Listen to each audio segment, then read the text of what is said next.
Hello everyone, myself Kajal Kiran Gulhare. I am Assistant Professor in Computer Science from Government E. Raghavendra Rao PG Science College Bilaspur. आज के इस video lecture में हम BSc part 1 computer science के paper 2 programming in C language के unit 2 के topic control construct के अंतर्गत फंक्शन के बारे में पढ़ेंगे। Function A function is a block of statements that perform a specific task. Function एक सेल्फ कंटेंट कोड्स का ब्लॉक होता है जो किसी स्पेसिफिक टास्क को परफॉर्म करता है। The advantages of using functions are avoid repetition of codes, increase program readability, divide a complex problem into simpler ones, reduce chances of errors. Function को use करने के बहुत सारे एडवांटेजेस हैं, लाइक हम कोड के रिपीटेशन से बच जाते हैं, प्रोग्राम की रीडेबिलिटी इंक्रीज़ हो जाती है, कॉम्प्लेक्स प्रोग्राम को हम डिवाइड करके सिंपल छोटे प्रोग्राम्स में डिवाइड कर सकते हैं, एंड एरर के जो चांसेस है वो रिड्यूस हो जाते हैं। फंक्शन के प्रयोग से हम एक बड़े प्रोग्राम को कई छोटे छोटे मॉड्यूल में बांटकर प्रोग्राम को आसान बना सकते हैं। इससे प्रोग्राम की कॉम्प्लेक्सिटी कम हो जाती है एवं प्रोग्राम में एरर के चांसेस भी कम होते हैं। सी में फंक्शन को दो कैटेगरीज में बांटा गया है। There are two types of function in C programming. First, library function. Second, user-defined function. Library functions. Library functions are the built-in functions in C that are grouped and placed at a common place called the library. Library function एक प्रकार के pre defined या inbuilt functions होते हैं जो सी की library में पहले से स्टोर होते हैं। इन फंक्शंस का उपयोग स्टैंडर्ड ऑपरेशंस को परफॉर्म करने के लिए किया जाता है। जैसे कुछ फंक्शंस मैं एग्जांपल के तौर पे बताना चाहूँगी, जैसे SQRT फंक्शन का use square root find out करने के लिए किया जाता है।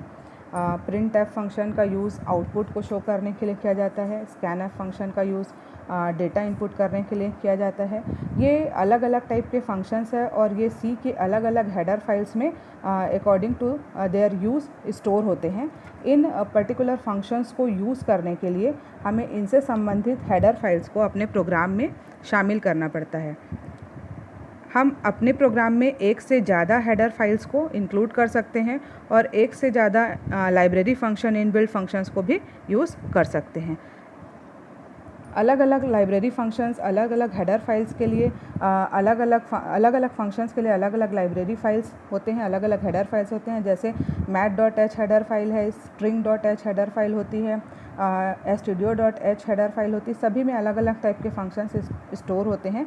जैसे studio.h हेडर फाइल जो है वो input output standard input output से रिलेटेड फंक्शंस को स्टोर करके रखता है, like print F, scan F. ऐसे ही math.h हेडर फाइल जो है वो मैथमेटिकल रिलेटेड फंक्शंस जैसे SQRT, सिल, फ्लर एट्सेट्रा टाइप के फंक्शंस को स्टोर करके रखता है। तो इस प्रकार हम कह सकते हैं कि अलग अलग फंक्शन जो को हमने एक ग्रुप बना दिया है और उन ग्रुप के अकॉर्डिंग उनको एक हेडर फाइल में स्टोर कर दिया गया है। ये सब प्री डिफाइंड फंक्शंस है जो सी की लाइब्रेरी में पहले से स्टोर्ड है, प्री डिफाइंड है। हम इनको डायरेक्टली अपनी रिक्वायरमेंट के हिसाब से यूज़ कर सकते हैं। सेकेंड है user defined function. The functions which are created by the C programmer so that they can use it many times, it reduce the complexity of a big program and optimize the code. User defined function भी code के self content blocks होते हैं जो user के द्वारा define किए जाते हैं। अर्थात ये प्री डिफाइन नहीं होते बल्कि इन्हें यूज़र के द्वारा स्पेसिफिक टास्क को परफॉर्म करने के लिए बनाया जाता है, डिज़ाइन किया जाता है।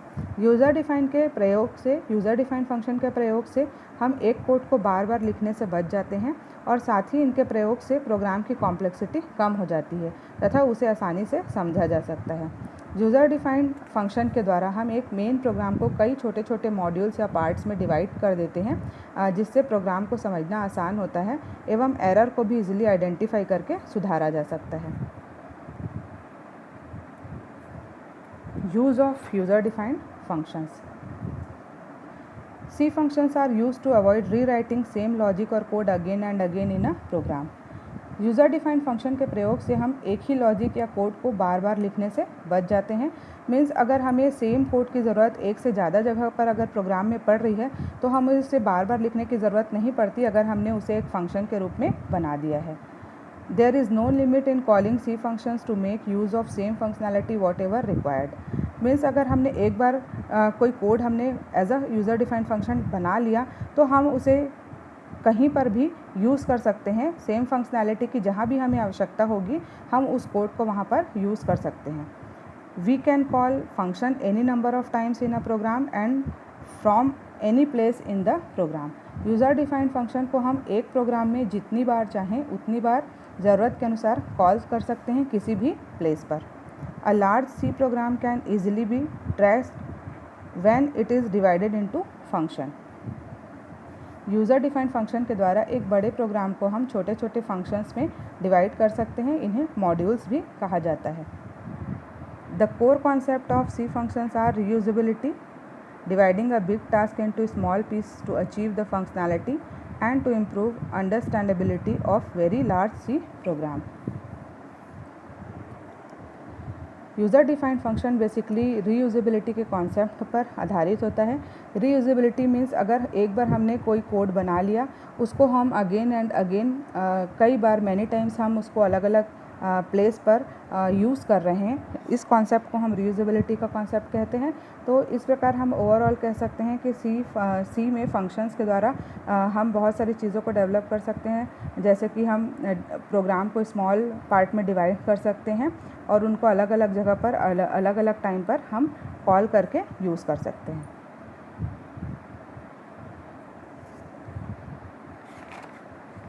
There are 4 aspects in each C function. Function में 4 मेन पार्ट होते हैं। First, function prototype. A function prototype is simply the declaration of a function that specifies function's name, parameters and return type. It does not contain function's body. Function prototype एक प्रकार से function का declaration होता है जिसमें function का नाम, उसके पैरामीटर का टाइप एवं फंक्शन के रिटर्न टाइप आदि को स्पेसिफाई किया जाता है। यह फंक्शन की बॉडी को कंटेन नहीं करता। फंक्शन प्रोटोटाइप कंपाइलर को यह प्री इंफॉर्मेशन देता है कि इस फंक्शन को आगे प्रोग्राम में यूज़ करना है या यह पर्टिकुलर फंक्शन आगे प्रोग्राम में यूज़ होगा। फंक्शन प्रोटोटाइपिंग का सिंटैक्स इस प्रकार है: return type, then function name, then curly braces के अंदर data type 1, comma data type 2, dash dash dash data type n। Means हम यहाँ पर फंक्शन का नेम बताएंगे, फंक्शन के नेम के साथ साथ हम उसका रिटर्न टाइप बताएंगे कि उस फंक्शन में किस टाइप की वैल्यू रिटर्न हो रही है, एंड उसके अंदर जो नंबर ऑफ आर्ग्यूमेंट्स हैं उनके डेटा टाइप्स क्या क्या हैं, ये हम फंक्शन प्रोटोटाइपिंग में बताते हैं। जैसे कि यहाँ पर एग्जांपल में हमने लिया है int सम, देन ब्रैकेट के अंदर हमने 2 int comma int data types define किए हैं। इसका मतलब फर्स्ट int जो है वह इस फंक्शन का रिटर्न टाइप बता रहा है कि यह जो सम नाम का फंक्शन है इसका रिटर्न वैल्यू, मतलब इसमें जो भी रिटर्न वैल्यू आएगी वो इंटीजर टाइप की होगी। सम जो है वो हमारा फंक्शन का नेम है, एंड सम के अंदर ब्रैकेट्स में जो int कॉमा int जो 2 डेटा टाइप्स लिखे हुए हैं वो यह बता रहे हैं कि इस सम फंक्शन के अंदर 2 आर्ग्यूमेंट होंगे, 2 वेरिएबल होंगे, 2 आर्ग्यूमेंट होंगे जो हम पास करेंगे, और ये दोनों किस टाइप के होंगे, इंटीजर टाइप के होंगे। यहाँ हम वेरिएबल नेम नहीं बताते हैं, हम सिर्फ वेरिएबल का डेटा टाइप ही शो करते हैं फंक्शन प्रोटोटाइपिंग में। सेकंड टाइप है इसका कॉलिंग अ फंक्शन। सेकंड जो मेन पार्ट होता है फंक्शन का वो है calling a function. In calling function the control of the program is transferred to the user defined function or function definition part by calling it. Calling function में programme का control जो है वह user defined function means function definition part पर transfer हो जाता है by calling a function. Function calling का जो पार्ट होता है वह मेन प्रोग्राम का हिस्सा होता है। फंक्शन कॉलिंग हमेशा मेन प्रोग्राम से किया जाता है। जैसे ही फंक्शन कॉलिंग का पार्ट आता है प्रोग्राम का कंट्रोल उस पर्टिकुलर प्लेस से फंक्शन डेफिनेशन पार्ट पर ट्रांसफ़र हो जाता है। फंक्शन डेफिनेशन पार्ट में जहाँ पर फंक्शन की बॉडी डिक्लेयर की गई है, डिफ़ाइन की गई है, उस पार्ट पर कंट्रोल ट्रांसफ़र हो जाता है और उस पार्ट को एग्जीक्यूट करता है और एग्जीक्यूट करने के बाद वापस फंक्शन का जो कंट्रोल है वह फंक्शन को जहाँ कॉल किया गया था उसके नेक्स्ट लाइन पर ट्रांसफ़र हो जाता है। फंक्शन कॉलिंग का सिंटैक्स निम्न प्रकार होता है: फंक्शन नेम, देन ब्रैकेट में argument 1, argument 2, then dash dash dash argument n। मतलब जिस फंक्शन को आपको कॉल करना है आपको उस पर्टिकुलर फंक्शन का नेम बताना पड़ेगा, उसके अंदर आप कितने नंबर ऑफ़ आर्गुमेंट्स पास कर रहे हैं उन आर्गुमेंट्स की लिस्ट आपको देनी पड़ेगी। देन ब्रैकेट बंद होने के बाद यहाँ पर सेमीकोलन का सिंबल रहेगा। ये जो पार्ट है ये मेन प्रोग्राम का हिस्सा होगा। यहाँ पर हम देख रहे हैं इसको एग्जांपल में, जैसा कि अगर मुझे सम नाम के किसी फंक्शन को कॉल करना है तो हम यहाँ पर लिखेंगे सम, देन ब्रैकेट में जो भी नंबर ऑफ़ आर्गुमेंट्स है, लाइक अगर यहाँ पर हमें 2 ही आर्गुमेंट पास करने हैं तो मैंने सम के अंदर a, b लिखा है, देन ब्रैकेट बंद करके सेमीकोलन। तो इस तरीके से हम किसी भी पर्टिकुलर फंक्शन को कॉल कर सकते हैं। तीसरा इंपॉर्टेंट पार्ट होता है फंक्शन का function definition part. Function definition contains the block of codes to perform a specific task. In our example adding 2 numbers and returning 8। यह ब्लॉक ऑफ कोड को कंटेन करता है। फंक्शन डेफिनेशन पार्ट जो है वह ब्लॉक ऑफ कोड को contain करता है जिसके द्वारा हमें स्पेसिफिक टास्क को परफॉर्म कराना है।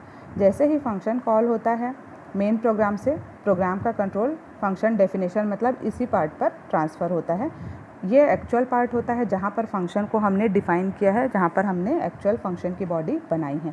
तो इस पार्ट पर कंट्रोल आकर इस पार्ट को एग्जीक्यूट करता है और इस पार्ट को एग्जीक्यूट करने के बाद उसे जो भी आउटपुट मिलता है, रिटर्न वैल्यू मिलती है, वह कॉलिंग फंक्शन को रिटर्न कर देता है। इसका सिंटैक्स निम्न प्रकार से होता है: return type, function name, then bracket में यहाँ पर हम आर्गुमेंट लिस्ट रहेगी और हर आर्गुमेंट के साथ उसका डेटा टाइप भी यहाँ पर हम मेंशन करेंगे। देन कर्ली ब्रैकेट जो ओपनिंग क्लोजिंग है उसके बीच में फंक्शन की बॉडी होगी। जो भी पार्ट आप एग्जीक्यूट करना चाहते हैं, जो भी स्पेसिफिक टास्क आप परफॉर्म कराना चाहते हैं, वो इस फंक्शन की बॉडी के अंदर आप डिफ़ाइन करेंगे। यहाँ पर हमने जैसे एग्जांपल लिया है कि अगर हमें 2 नंबर को ऐड करने के लिए कोई फंक्शन बनाना है तो हमने इस तरह से यहाँ पर डिफ़ाइन किया है int sum, देन ब्रैकेट में int x, int y। यहाँ पर हम देख रहे हैं कि सम नाम का फंक्शन है, सम जो है वो फंक्शन का नेम है। सम के सामने int लिखा हुआ है जो उसका रिटर्न टाइप बता रहा है, मीन्स यह जो फंक्शन है वो इंटीजर वैल्यू रिटर्न करेगा।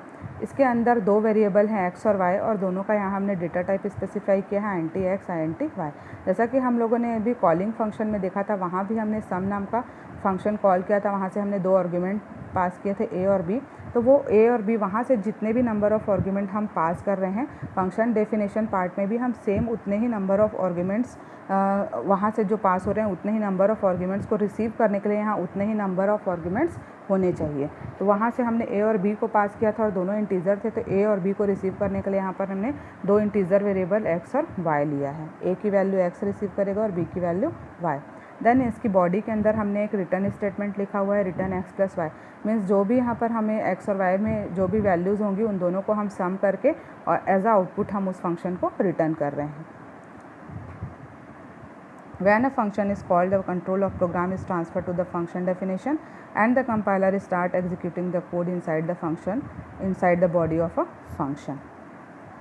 जैसे ही फंक्शन कॉल होता है कंट्रोल फंक्शन डेफिनेशन पार्ट पर ट्रांसफ़र होता है एवं कंपाइलर उसके ब्लॉक ऑफ कोड को एग्जीक्यूट करता है एवं एग्जीक्यूशन कंप्लीट होने के बाद कंट्रोल फिर उसी स्थान पर जहाँ से उसे कॉल किया गया था उसके नेक्स्ट लाइन पर ट्रांसफ़र हो जाता है। जहाँ से सम फंक्शन को कॉल किया गया है उसके नेक्स्ट लाइन पर इस कोड को एग्जीक्यूट करने के बाद कंट्रोल वापस ट्रांसफ़र हो जाएगा। फोर्थ इंपॉर्टेंट पार्ट इसका होता है return statement. The return statement terminates the execution of a function and returns a value to the calling function. Return statement जो है वो एक्चुअली फंक्शन के टर्मिनेशन को बताता है कि यहाँ पर फंक्शन ख़त्म हो रहा है, एंड हो रहा है फंक्शन का, और इसकी जो भी आउटपुट वैल्यू होगी या उस पर्टिकुलर फंक्शन का जो भी एक फाइनल वैल्यू होगा उसको हम रिटर्न स्टेटमेंट के द्वारा कॉलिंग फंक्शन को रिटर्न कर देते हैं। तो यहाँ पर जैसा हमने एग्जांपल में देखा है, अगर सिंटैक्स इसका होता है रिटर्न देन आर्गुमेंट, जो भी हम आर्गुमेंट जिसके थ्रू हम रिटर्न वैल्यू भेज रहे हैं उसको हम रिटर्न स्टेटमेंट के अंदर पास कर देते हैं। यहाँ जैसा हमने एग्जांपल के तौर पे देख रहे हैं कि यहाँ ऐड नंबर नाम का एक फंक्शन है जिसे हम लोग मेन से कॉल कर रहे हैं और इसके अंदर n1 n2 नाम के हमने 2 वेरिएबल पास किए हैं। ये कॉलिंग फंक्शन है। जब इस फंक्शन को हम डिफ़ाइन करेंगे तो हमने n1 और n2 को रिसीव करने के लिए यहाँ वेरिएबल a और b लिया हुआ है, और a और b की वैल्यू को हम जैसे भी प्रोसेस कर रहे हैं, लाइक अगर हम इनको ऐड कर रहे हैं तो इनका जो भी रिज़ल्ट होगा जैसे उसको हम रिटर्न वैल्यू के थ्रू वापस से मेन प्रोग्राम को ट्रांसफ़र कर रहे हैं। तो जो भी इसका रिज़ल्ट का जो भी फाइनल वैल्यू रहेगी वो ऐड नंबर नाम के फंक्शन के पास रिटर्न हो जाएगा। अब हम फंक्शन को एग्जाम्पल के थ्रू समझेंगे। एक हम सिंपल प्रोग्राम ले रहे हैं जिसके थ्रू हम फंक्शन को एक्सप्लेन करेंगे। इस प्रोग्राम में हमने एक सिंपल फंक्शन बनाया है और उस फंक्शन को एग्जीक्यूट किया है। यहाँ पर हमने प्रिंट लाइन नाम का एक फ़ंक्शन बना रहे हैं। सबसे पहले जैसे ही मेन प्रोग्राम स्टार्ट हो रहा है हमने फंक्शन की प्रोटोटाइपिंग की है void print line. Void print line जो है वो ये बता रहा है कि प्रिंट लाइन फंक्शन का नाम है, वॉइड उसका रिटर्न टाइप है, और ब्रैकेट्स जो हैं उसके अंदर कोई भी आर्गुमेंट या डेटा नहीं लिखा हुआ है। इट मीन्स यहाँ पर हम उसके अंदर कोई भी डेटा पास नहीं कर रहे हैं, आर्गुमेंट पास नहीं कर रहे हैं। देन हम क्लियर स्क्रीन के बाद प्रिंट लाइन फंक्शन कॉल कर रहे हैं। देन एक प्रिंटफ स्टेटमेंट हम ले रहे हैं जहाँ पर हमने बताया एक मैसेज डिस्प्ले कराया हुआ है फंक्शन सैम्पल प्रोग्राम, एंड उसके बाद अगेन हम फंक्शन को फिर से कॉल कर रहे हैं। राइट साइड में मैंने सब जो डबल लाइन के बाद जो लिखा हुआ है वह उसका टाइप बता रहा है कि वो फंक्शन कहाँ पे कॉल हो रहा है, प्रोटोटाइपिंग कहाँ पे डिफ़ाइन हो रही है, कहाँ पे डिफ़ाइन हो रहा है। तो इस तरीके से हम समझ सकते हैं। यहाँ पर हमने 2 बार प्रिंट लाइन फंक्शन को कॉल किया है। जैसे ही प्रोग्राम को एग्जीक्यूशन के दौरान प्रिंट लाइन फंक्शन मिलेगा, मीन्स जैसे ही फंक्शन कॉल होगा प्रोग्राम का कंट्रोल जो है उससे जंप करके उस पर्टिकुलर पार्ट पर चला जाएगा जहाँ पर उस फंक्शन को बनाया गया है, मीन्स फंक्शन की बॉडी पर चला जाएगा। अब हम प्रिंट लाइन फंक्शन की बॉडी पर आते हैं और हम देखते हैं कि यहाँ पर प्रिंट लाइन फंक्शन में क्या हो रहा है। तो हम देखते हैं कि प्रिंट लाइन फंक्शन के अंदर हमने एक लाइन प्रिंट कराई है और इसके अलावा यहाँ पर और भी कोई वर्क नहीं हो रहा है। प्रिंट लाइन फंक्शन सिर्फ एक लाइन डिस्प्ले करने का काम कर रहा है। इट मीन्स जितने बार भी प्रिंट लाइन फंक्शन कॉल होगा वहाँ पर एक लाइन प्रिंट होगी। तो हम देख रहे हैं कि हमने प्रिंट लाइन फंक्शन को 2 बार कॉल किया है मेन प्रोग्राम में, और दोनों के बीच में हमने एक मैसेज डिस्प्ले कराया है। तो जब यह प्रोग्राम रन होगा और इसका आउटपुट हम देखेंगे तो हम देख रहे हैं कि एक लाइन प्रिंट हो रही है। उसके बाद जो मैसेज हमने लिखा था वो message as it is print हो रहा है function sample program. Then again हमने प्रिंट लाइन फंक्शन को कॉल किया है, मीन्स अगेन एक लाइन प्रिंट हो रही है। तो इस तरीके से हम देख रहे हैं कि एक बार हमने जब फंक्शन बना दिया, अब इस फंक्शन को हम अपने प्रोग्राम में एक से ज़्यादा बार यूज़ कर पा रहे हैं, और अपनी रिक्वायरमेंट के हिसाब से हमें जब ज़रूरत है हम उतने बार उस फंक्शन को यूज़ कर रहे हैं। तो इस प्रकार से फंक्शन बनाने से हमारा काम जो है वो ज़्यादा ईजी हो जाता है। फंक्शन कॉलिंग के अकॉर्डिंग फंक्शन को डिफरेंट टाइप्स में कैटेगराइज किया गया है। अ फंक्शन मे और may not accept any argument, it may or may not return any value. Based on these facts, there are 4 different type of function calls. First, function without argument and without return value. Second, function without argument and with return value. Third, function with argument and with return and without return value. Fourth, function with argument and with return value. 4 category में हमने function को divide किया है according to function calling. First type है function without argument and without return value. Without argument and without return value means ऐसा function जिसमें हम कोई आर्गुमेंट पास नहीं करते और ना ही वह फंक्शन मेन प्रोग्राम को कोई वैल्यू रिटर्न करता है। ऐसे टाइप को कहा जाता है function without argument and without return value. इसको हम एग्जांपल से समझते हैं। जैसे कि इस प्रोग्राम में हमने एक फंक्शन बनाया है print name. Print name function जो है वह एक पर्टिकुलर मैसेज को डिस्प्ले करेगा।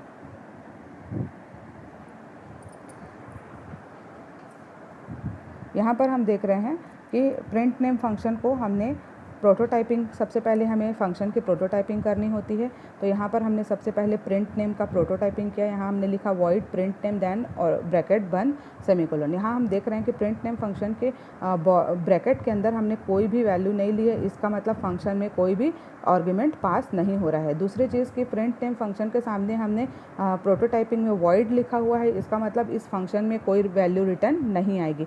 ऐसा फंक्शन जो कोई वैल्यू रिटर्न नहीं करता उसे हम लोग वॉइड टाइप डिक्लेयर करते हैं। इट मीन्स इसमें कोई भी रिटर्न वैल्यू नहीं आ रही है। इससे ये पता चल रहा है कि यह फंक्शन जो है without argument and without return value type का है। यहाँ पर हम आगे बढ़ते हैं। हम देख रहे हैं कि हमने एक मैसेज प्रिंट कराया है हेलो, प्रिंट एफ के थ्रू हमने एक हेलो मैसेज प्रिंट कराया है। और उसके बाद जब नेक्स्ट लाइन में हम आते हैं तो यहाँ हमारा फंक्शन कॉल हो रहा है प्रिंट नेम। जैसे ही फंक्शन कॉल होगा, कंट्रोल जो है वो फंक्शन की जहाँ पर फंक्शन डिफाइन किया गया है फंक्शन डेफिनेशन पार्ट में जंप करेगा। तो हम फंक्शन डेफिनेशन पार्ट में आते हैं। फंक्शन डेफिनेशन पार्ट में हम देख रहे हैं कि प्रिंट एफ के थ्रू हमने एक मैसेज प्रिंट कराया है, this is user defined function. तो यह पर्टिकुलर मैसेज जो है यह स्क्रीन पर प्रिंट होगा। और उसके बाद हम देख रहे हैं नेक्स्ट लाइन में रिटर्न लिखा हुआ है और रिटर्न के साथ कोई ब्रैकेट में कोई वैल्यू कुछ भी नहीं दी जा रही है। इसका मतलब इस फंक्शन का कोई रिटर्न वैल्यू नहीं है। तो यहाँ पर हम देखते हैं कि यह फंक्शन जो है यह विदाउट आर्गुमेंट कॉल हो रहा है और इसका कोई रिटर्न टाइप भी नहीं है। जब यह इसका एग्जीक्यूशन ख़त्म होगा तो वापस कंट्रोल जो है जहाँ से इसे कॉल किया गया था उसकी नेक्स्ट लाइन पर ट्रांसफ़र होगा। तो हम देखते हैं नेक्स्ट लाइन में गेट ch मीन्स यहाँ पर प्रोग्राम हमारा एंड हो रहा है। तो जब यह प्रोग्राम एग्जीक्यूट होगा तो हमें आउटपुट में मिलेगा hello this is user defined function. यहाँ नीचे हमने आउटपुट डिस्प्ले किया है, इस प्रकार का आउटपुट हमें स्क्रीन पर मिलेगा। यहाँ पर हेलो जो है हमने मेन प्रोग्राम में प्रिंट कराया था जो हमारे फंक्शन कॉलिंग के पहले है। तो फंक्शन कॉलिंग के पहले जो पार्ट था वो एज इट इज़ एग्जीक्यूट हो रहा है और फंक्शन कॉलिंग के बाद हमने एक अलग मैसेज प्रिंट कराया है, this is user defined function. तो यह हेलो के साथ यह भी फंक्शन डिस्प्ले होगा। यहाँ पर क्योंकि हमने कोई न्यू लाइन ऑपरेटर यूज़ नहीं किया इसलिए दोनों जो है एक ही लाइन में डिस्प्ले होगा।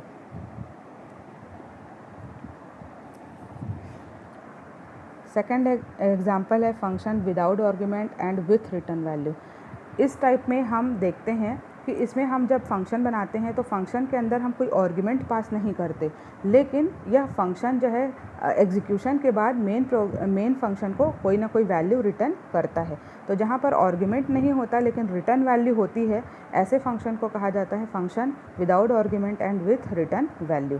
यहाँ पर हम एग्जांपल के तौर पे एक प्रोग्राम बना रहे हैं जिसमें हम ट्रायंगल का एरिया कैलकुलेट कर रहे हैं। यहाँ हमने प्रोटोटाइपिंग में सबसे पहले प्रोटोटाइपिंग में हम देख रहे हैं कि हमने ट्रायंगल नाम का एक फंक्शन बनाया जिसका रिटर्न टाइप फ्लोट है। इसके बाद हम मेन प्रोग्राम में जब आगे बढ़ते हैं तो हमने एक मैसेज डिस्प्ले कराया है going to calculate the area of triangle. Then हम फंक्शन को कॉल कर रहे हैं। फंक्शन जब हम यहाँ पर कॉल कर रहे हैं तो जब रिटर्न टाइप वाला कोई फंक्शन होता है तो उसके सामने हमें एक वेरिएबल असाइन करना होता है जो उसकी रिटर्न वैल्यू को स्टोर कर सके। तो यहाँ पर हमने एक वेरिएबल लिया है एरिया, जो ट्रायंगल फंक्शन में जो भी रिटर्न वैल्यू आएगी उसको वह एरिया नाम का वेरिएबल अपने पास स्टोर करके रखेगा। तो क्योंकि ट्रायंगल जो वैल्यू रिटर्न कर रहा है वह इंटीजर है, फ्लोट है, कैरेक्टर है, जिस भी टाइप का वैल्यू वो रिटर्न करेगा एरिया को भी उसी टाइप का हमें डिक्लेयर करना पड़ेगा। तो यहाँ पर क्योंकि हमने ट्रायंगल को फ्लोट टाइप लिया हुआ है इसलिए एरिया का भी हम डेटा टाइप यहाँ पर फ्लोट ले रहे हैं, इसलिए हमने लिखा float area equal to triangle. Means triangle function के एग्जीक्यूशन के बाद जो भी रिटर्न वैल्यू आएगी वो एरिया नाम के वेरिएबल में स्टोर हो जाएगा। तो जैसे ही ट्रायंगल फंक्शन कॉल होगा प्रोग्राम का कंट्रोल जो है वो ट्रांसफ़र होगा ट्रायंगल फंक्शन पर। यहाँ हम देख रहे हैं कि हमने ट्रायंगल कैलकुलेट करने के लिए दो वेरिएबल लिया हुआ है, फ्लोट बी और एच। बी जो है बेस के लिए, एच जो है हाइट के लिए। हमें बी और एच की वैल्यू इनपुट कर रहे हैं स्कैनएफ फंक्शन के थ्रू और हम उनको कैलकुलेट कर रहे हैं और जो आंसर आ रहा है उसको हम रिटर्न कर रहे हैं। रिटर्न स्टेटमेंट में हमने लिखा है 0.5 इंटू बी इंटू एच, क्योंकि हम जानते हैं एरिया का, ट्रायंगल के एरिया का फॉर्मूला होता है 1/2 बेस इंटू हाइट। तो यहाँ पर हमने उसको कैलकुलेट करके वैल्यू को हमने रिटर्न कर दिया है। मीन्स रिटर्न स्टेटमेंट के थ्रू जो भी आंसर है वह चला जाएगा ट्रायंगल फंक्शन जहाँ से कॉल हुआ था वहाँ पर, और उसके जो वैल्यू है उसको स्टोर करने के लिए हमने यहाँ वेरिएबल लिया हुआ एरिया। मीन्स फाइनल वैल्यू जो है वो एरिया में स्टोर हो जाएगी। तो मेन प्रोग्राम में जब हम एरिया को प्रिंट कराएंगे तो हमें इस ट्रायंगल का जो भी एरिया कैलकुलेशन के बाद जो हमें फाइनल आंसर मिल रहा है वो यहाँ पर डिस्प्ले होगा। जैसा कि हम यहाँ पर देख रहे हैं, calculate the area of triangle, enter the base and height in meter. अगर हम 5.0, 4.0 अगर बेस और हाइट की वैल्यू इनपुट करते हैं तो यहाँ पर हमें द एरिया ऑफ ट्रायंगल मिल रहा है 10.0, क्योंकि हमने फ्लोट टाइप लिया हुआ है। तो 1/2 का हमने डिवाइड करके जब हम इसको 5 और 4 से डिवाइड करेंगे तो हमें आंसर मिलेगा 10.00000 समथिंग, जो है ये हमें एज अ आउटपुट मिलेगा। नेक्स्ट हम फंक्शन विथ आर्गुमेंट को समझने के पहले मैं आपको एक पासिंग आर्गुमेंट बताना चाहूँगी, जिसमें हम ये बताएंगे कि एक्चुअली आर्गुमेंट पास कैसे होता है। उसके लिए यहाँ पर हमने एक एग्जांपल लिया हुआ है। यहाँ हम देख रहे हैं कि मेन प्रोग्राम के अंदर हमने लिखा हुआ है sum equal to add number, और उसके अंदर हमने दो आर्गुमेंट लिए हैं n1, n2। देन मेन की बॉडी क्लोज करने के बाद हम नीचे एक फंक्शन बना रहे हैं int ऐड नंबर। यहाँ पर हमने ब्रैकेट में लिया हुआ है int a और int b। मीन्स यहाँ पर हम ये बताना चाह रहे हैं कि जब फंक्शन को कॉल किया जाता है तो कॉल करते समय वहाँ पर हम जो नंबर ऑफ़ आर्गुमेंट्स लेते हैं, जैसे n1 n2 हमने जो लिया है, ये हमारे एक्चुअल आर्गुमेंट होते हैं। और इनको जब हम इसको पास करते हैं, ये वैल्यू जो है जहाँ पे फंक्शन डिफ़ाइन किया जा रहा है वहाँ इनकी वैल्यू को रिसीव करने के लिए भी हमें वेरिएबल डिफ़ाइन करना पड़ता है। तो नीचे हमने इसको n1 और n2 की वैल्यू को रिसीव करने के लिए वेरिएबल लिया हुआ है int a और int b। मीन्स यहाँ पर हम बता रहे हैं कि नंबर ऑफ़ आर्गुमेंट्स अगर टाइप विथ आर्गुमेंट टाइप का जब हम प्रोग्राम बनाते हैं तो हमें नंबर ऑफ़ आर्गुमेंट्स कितने हैं कॉलिंग करते समय और उनका डेटा टाइप क्या है, इन सब बातों का ध्यान रखना पड़ता है। तीसरा एग्जाम्पल है हमारा function with argument and without return value. इस प्रोग्राम में हम देखेंगे कि इसमें फंक्शन के अंदर आर्गुमेंट तो पास हो रहा है, लेकिन फंक्शन मेन प्रोग्राम को कोई वैल्यू रिटर्न नहीं करता। मीन्स जब हमारे पास आर्गुमेंट्स होते हैं फंक्शन के साथ लेकिन रिटर्न वैल्यू नहीं होती, तो हम उसे कहते हैं function with argument and without return value. इसमें हमने एक प्रोग्राम ले रहे हैं सिंपल इंटरेस्ट कैलकुलेशन का, इस एग्जांपल को समझाने के लिए। यहाँ हमने सिंपल इंटरेस्ट नाम का एक प्रोग्राम लिया है। क्योंकि इसमें कोई रिटर्न वैल्यू नहीं है, इसलिए जब हम इसका प्रोटोटाइप डिफाइन करेंगे तो हम सिंपल इंटरेस्ट फंक्शन के सामने इसके रिटर्न टाइप में लिख रहे हैं वॉइड, क्योंकि इसमें कोई रिटर्न वैल्यू नहीं आ रही है। लेकिन इसमें आर्गुमेंट पास हो रहे हैं और इसमें हम 3 आर्गुमेंट पास करेंगे, इसलिए हमने यहाँ पर प्रोटोटाइपिंग में 3 इंटीजर वेरिएबल डिफाइन किए हैं int, int। अब हम देखते हैं, सबसे पहले हम लोग p, r और t की वैल्यू यहाँ इनपुट कर रहे हैं और इसको हम फंक्शन कॉलिंग के थ्रू जब हम फंक्शन कॉल करेंगे तो इस p, r और t की वैल्यू को हम इसमें पास कर देंगे। तो हम देख रहे हैं नीचे जब हमने फंक्शन कॉल किया सिंपल इंटरेस्ट, इसके अंदर हमने 3 वेरिएबल p, r और t यहाँ पर हमने पास किया है। तो जो वैल्यू यहाँ से पास हो रही है उसको रिसीव करने के लिए फंक्शन डेफिनेशन पार्ट में भी हमें 3 वेरिएबल डिक्लेयर करने होंगे। तो जब हम नीचे फंक्शन डेफिनेशन पार्ट में कंट्रोल आएगा, हम देखते हैं यहाँ पर हम देख रहे हैं कि p को रिसीव करने के लिए हमने p1 वेरिएबल लिया हुआ है, r को रिसीव करने के लिए r1 वेरिएबल लिया हुआ है और t को रिसीव करने के लिए t1 नाम का वेरिएबल यहाँ पर हमने डिफ़ाइन किया है। और इन तीनों p1, r1, t1 का डेटा टाइप भी p, r, t के जैसे इंटीजर ही होगा। इसके अंतर्गत हम अंदर आते हैं, फंक्शन के अंदर आएंगे और हम एरिया सिंपल इंटरेस्ट कैलकुलेट करने के लिए फार्मूला पुटअप करेंगे। सिंपल इंटरेस्ट का फार्मूला होता है p into r into t divided by 100। क्योंकि यहाँ पर p, r, t की वैल्यू को हमने p1, r1, t1 में मूव करा दिया है, इसलिए हम अपने फार्मूले में जो हम वैल्यू लिख रहे हैं वो है SI is equal to p1 into r1 into t1 divided by 100।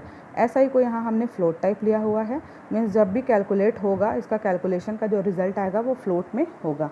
उसके बाद हम यहाँ पर इसकी वैल्यू को डिस्प्ले करा रहे हैं, मतलब हमने जो भी आउटपुट है उसको फंक्शन के अंदर ही प्रिंट करा लिया है, उसका हमने मेन प्रोग्राम को रिटर्न नहीं किया है।